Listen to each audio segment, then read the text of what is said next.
के इस कार्यक्रम के हमारे मुख्य अतिथि गांव गढ़ीवाला के सरपंच और सभी गणमान्य व्यक्ति, धर्मानुरागी सज्जन,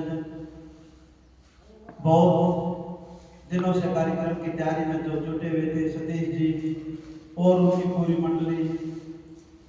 जैसा आपको विदित है कि आरएसएस द्वारा पूरे देश में एक हिंदू जागरण यात्रा कराई जा रही है। उस संगठन के 100 वर्ष पूरे होने के उपलक्ष्य में पूरे देश में ये हिंदू सम्मेलन, हिंदू जागृति सम्मेलन चला जा रहा है। अक्सर लोग पूछते हैं कि क्या जरूरत पड़ी इसकी, क्या हम इतने सो गए, क्या हम कमजोर हो गए।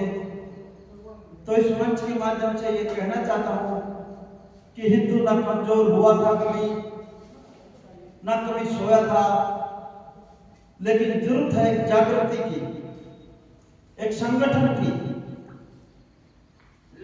लगभग 1000 वर्षों तक विदेशी ताकतों ने हमें अपने गुलाम रखा, हमारे यहाँ राज किया। तो उसका यह कारण नहीं था कि हम कमजोर हो गए थे या वो लोग इतने ताकतवर थे कि हमारे ऊपर राज कर सके, लेकिन सिर्फ एक कमी थी कि हमारे अंदर चैतन्य छुपे हुए थे। उनकी वजह से, क्योंकि देश में आपने पता है कि छोटे छोटे टुकड़ों में राजा लोग अपनी नई शास्त्रें ताकतें बनाए बैठे थे। जब किसी एक राजा के ऊपर कोई अखबार, कोई विदेशी ताकतें, फ्रांसी आए, फरासी आए, अनेक लोग आए, खून आए, सामाजिक आप सब जानते हैं इतिहास को। तो वो आए तो क्या वो इतने ताकतवर नहीं थे? वो 10-10, 20-20, 50-50, 100 लोग आए और हमारे ऊपर राज करते रहे। तो उसका क्या काम था? उसका मूल कारण यह था कि एक राजा के ऊपर जब हमला होता था तो वो ये सोचता था कि तू तो सुरक्षित है, तेरा क्या बिगड़ेगा, ये तो दूसरे का है, और वो उसका साथ नहीं देते थे। पहले उन्होंने एक रियासत को कमजोर किया, फिर दूसरी रियासत को कमजोर किया। इस तरह एक एक रियासत कमजोर करते करते वो राज करते चले गए। एक कथा है किसी सूफी फकीर की, कहते हैं एक चरवाहा के पास बहुत भेड़ थी, और जब वो भेड़ एक दूसरे को काटती थी, मतलब जब एक भेड़ का नंबर आता था दूसरी भेड़ें देखती थी तो वो डर जाती थी, वो भागने लगती थी दूसरी भेड़ें भी। तो उसने क्या एक तरकीब बनाई कि सभी भेड़ों के मन में, कान में यह बात कह दी कि तुम्हारा नंबर नहीं आएगा, तुम मत डरो, ये तो सिर्फ एक भेड़ कटनी है, तुम भेड़ थोड़ा ना हो। तो हमारे साथ भी ऐसा हुआ। तो हुआ क्या कि जब एक भेड़ कटती तो दूसरी भेड़ें खुश होती थी देखकर, अब ये भेड़ है इसलिए कट रही है, हमारा नंबर थोड़ा ना आएगा। तो उसकी वजह से हम धीरे धीरे धीरे कमजोर होते चले गए, और कमजोर होते चले गए तो विदेशी ताकतों ने हमारे ऊपर राज किया। कभी मुगल आए, कभी और कुछ आए। इस मंच के माध्यम से यह कोई मैं किसी दूसरे धर्म या दूसरे संप्रदाय को नीचा दिखाने या उनकी कटती करने का हमारा मकसद नहीं है। इस मंच के माध्यम से बहुत शुद्ध मंच है, हिंदू मंच है, हिंदू जागरण यात्रा है। तो सिर्फ हम अपने को एक करने का जो हमारा मुख्य उद्देश्य है वो है कि हम एक रहें, एकजुट रहें। अगर एकजुट रहेंगे तो संगठित रहेंगे तो हमारे कोई हमारा कुछ नहीं बिगाड़ सकता, चाहे हम कितने ही ताकतवर क्यों ना हो। अगर हम छोटे हिस्सों में बटे रहेंगे, ये सोचते रहेंगे कि नहीं ये तो फलां का है, उसका कार्यक्रम है, उनका है, संगठन का है, तो धीरे धीरे हम कमजोर होते चले जाएंगे। जैसे आम एक उदाहरण है झाड़ू का भी है। देखते हैं आप, एक सीट कुछ नहीं कर सकती, पूरी झाड़ू से एक सीट निकलते रहो, रोजाना निकलती रहेगी। आप उससे ना कूड़ा करकट साफ कर सकते, ना कोई व्यवस्था कर सकते। अगर वो संगठित रहेगी, बंदी रहेगी झाड़ू एक सूत्र में, तो वो सारा काम भी करेगी, सब काम भी आएगी। इसी तरह आज जरूरत है तो हिंदू संगठन को एक होने की जरूरत है, सबको एक सूत्र में पिरोने की जरूरत है। इस दलगत राजनीति से उठकर आपसी बैर भाव द्वेष से ऊपर उठकर हमें एक होना पड़ेगा।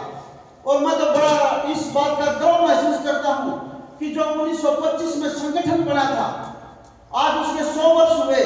अगर किसी संगठन ने लगभग 100 साल तक काम किया है, निष्पक्ष काम किया है, अगर उसके ऊपर कोई दाग नहीं है, तो मुझे कहने में कोई हिचकिचाहट नहीं है कि वो संगठन बड़ा परमार्थी है, पुरुषार्थी है, बहुत सच्चे मन से करता है।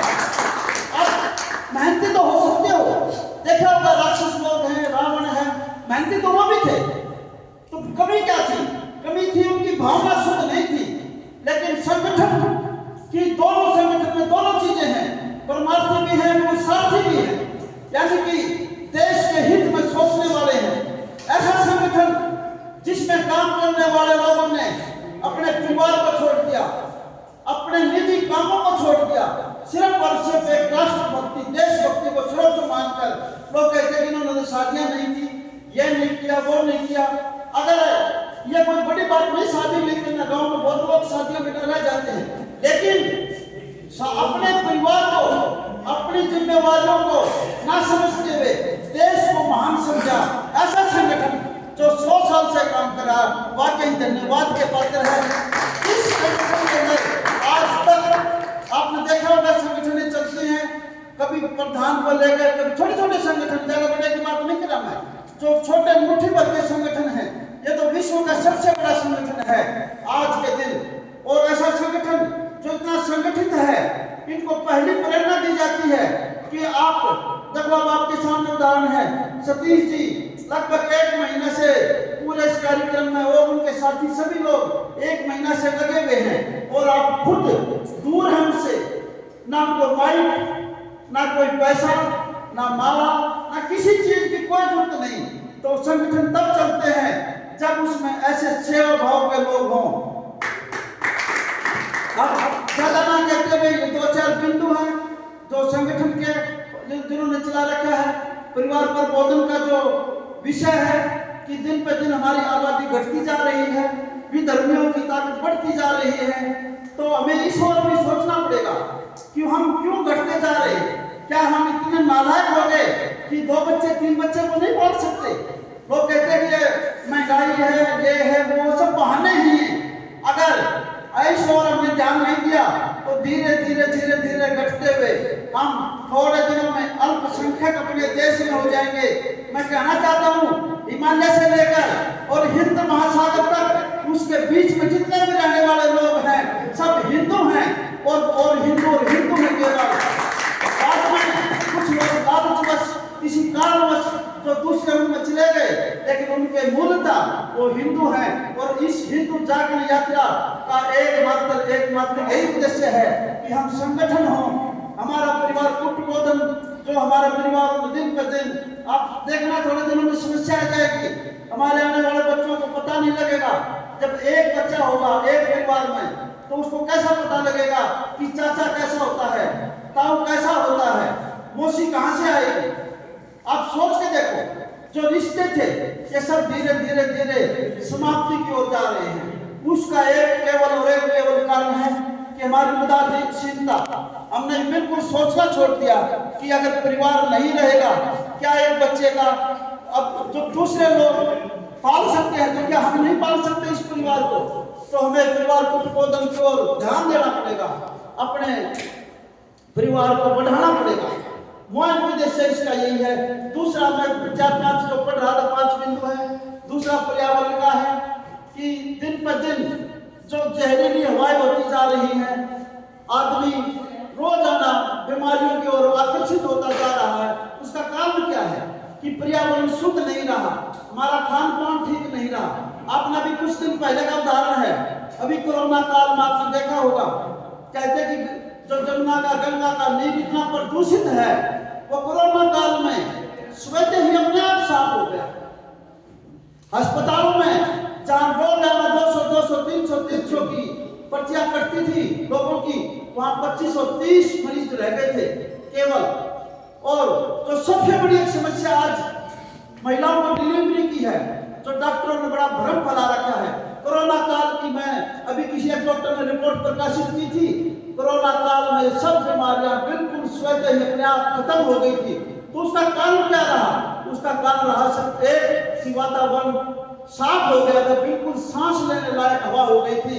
ना दिल्ली में प्यूरिफायर एयर लगाने की जरूरत थी, ना घरों में एयर फायर लगाने की जरूरत थी, ना पानी छिड़कने की जरूरत थी पेड़ों पर। सिर्फ और सिर्फ एक पर्यावरण, अगर हम पेड़ लगाएंगे, आप इस बात का निर्णय करके जाएं कि अपने परिवार के, अपने किसी भी परिवार के सदस्य के जन्मदिन पर, मैरिज एनिवर्सरी पर, अन्य खुशियों पर हम ये निर्णय लें कि बाहर होटलों में इतना पैसा खराब करने की बजाय सिर्फ और सिर्फ एक पेड़ लगाएं। अगर हम हर परिवार ये सोचेगा कि हम अपनी हर खुशी पर एक पेड़ लगाएंगे तो ज्यादा जरूरत नहीं, थोड़े ही दिनों में इसका जो स्वरूप है देखने को मिलेगा और पर्यावरण बिल्कुल एकदम साफ होता चला जाएगा। विषय तो बहुत हैं जो आरएसएस ने उठाए हैं, उसके साथ साथ हमारी भी जो अखिल भारतीय संघ समिति है, उसका मैं प्रदेश का कार्यकारी अध्यक्ष होने के नाते संगठन के साथ हम भी मिलजुल कर काम करते हैं, क्योंकि ये दोनों संगठन मूलतः रूप एक ही विचारधारा के हैं, एक ही विचार पर दोनों संगठन बने हुए हैं। हमारा अखिल भारतीय संघ समिति है, ये भी लगभग 125 साल पहले इसका गठन हुआ था। पूरे भारतवर्ष में इसमें लगभग 18 लाख साधु जुड़े हुए हैं। हरियाणा के अंदर कम से कम भी इसमें 35 से 40 हजार साधु जुड़े हुए हैं इस संगठन के अंदर, और उसका मैं प्रदेश का कार्यकारी अध्यक्ष हूँ। तो हमारा संगठन का भी यही उद्देश्य है कि प्रबोधन हो, पर्यावरण हो, समाज में दूसरा जो मर्यादाएं गिरती जा रही है, एक दूसरे का संबंधों में जो खटास आती जा रही है, छोटे छोटे परिवार छोटे छोटे टुकड़ों में बंटकर उनमें भी एकता नहीं रही, मियाँ बीवी में भी एकता नहीं रही। उसका कारण क्या है? उसका कारण है कि हमने अपने संस्कार खो दिए। जब आप देखते हैं कि अभी बहुत पवित्र महीना चल रहा है, जब मुसलमान का बच्चा सुबह टोपी लगाकर 5 बार नमाज के लिए जा सकता है, अपनी 200 रुपए की वो मजदूरी कटवा कर 5 बार नमाज कर सकते हैं, तो क्या हमारा बच्चा मंदिर में आकर सुबह शाम घंटी नहीं बजा सकता? सभी मंदिरों में समस्या आ गई, हरिद्वार के हो चाहे किसी भी तीर्थ स्थल के हो, हरियाणा के हो, सभी मंदिरों में घंटी बजाने के लिए मशीन लगानी पड़ी। आज सभी मंदिरों में लगभग मैं देखता हूँ, हमारे सामने गांव में और पूरे हरियाणा में घूमता रहता हूँ क्योंकि मेरा कार्य यही है, तो मैं देखता हूँ कि आज मंदिरों में घंटी बजाने वाला नहीं बचा कोई। अगर धीरे धीरे यही रहा तो हमारी संस्कृति बिल्कुल एकदम समाप्त होती चली जाएगी। अगर संस्कृति समाप्त होगी तो फिर हमारे परिवार कहाँ से बचेंगे? मियाँ बीवी में फिर झगड़ा और तनाव। अब देखते तो हैं, जैसे आपने देखा होगा रेलवे लाइन पर खड़े होकर, अब जब रेलवे लाइन की पटरियों पर खड़े होते हैं ना, तो देखते हैं कि आगे चलकर कुछ दूर ऐसा लगता है दोनों पटरियां ऐसे मिल गई।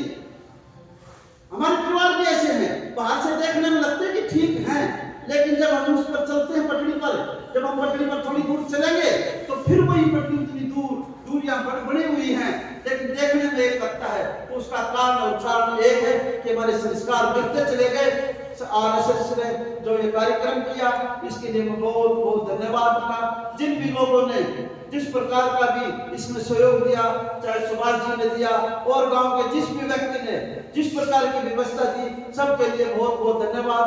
पूरे संगठन का मैं बार बार धन्यवाद करता हूँ, तहे दिल से सभी को नमन करता हूँ। हमारे गाने वाली पार्टी भी आई है, उसके बाद भी ये लोग करते रहेंगे। हमारे जो अतिथि हैं वो आपको संबोधन देंगे। सभी संतों के चरणों में नमन, वंदन, वाणी को विराम।